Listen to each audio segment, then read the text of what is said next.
Good morning mga kaibigan. Gigising ko lang po yung ngayon.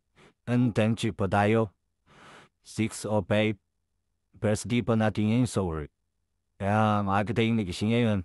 Pag-prepare pa tayo sa ating pagpasok. Panikimpala po ako ng kape. Sa breakfast po. Ngayon kayo din natin ako ng aking almusal. Anim, maaga pa lang isayang yung partner ko. Pinagising siya na maaga para wapagsayang. Pwede na rin din ako nung baon ko pang talian na maya dahil mahalang merienda sa kanting.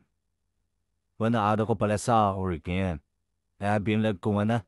Prepare ko dito kakain na ako. Pinagluto rin pala siya ng totang sardinas. Yan ang ating almusal ngayon. Pero bago di kumain dati sa muna tayo. Sa alang Ama, Espiritu Santo, Metang Inoon, salamat po sa paniwagong umaga. At sa mga pagkain, pilalo mo sa amin. Abayong po ang pamilya sa magapan. Amen.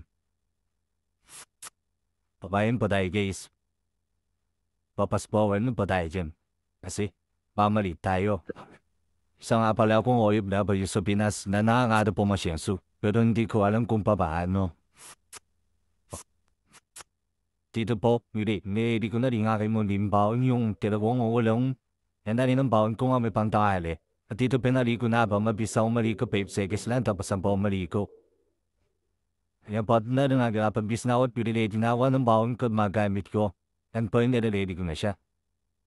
Hindi, palis na rin po pala ako yan. Bago pala umalis, itipila tumataw yung alaga na yung pirahan na papakainin ko muna sila. Yan, napakain ko na. Yan mo mga pala mga patay ko itong. Oh, diba? Bibenta ko ay pala rin na kayo. So guys, there. Diyan natin siya napakainin.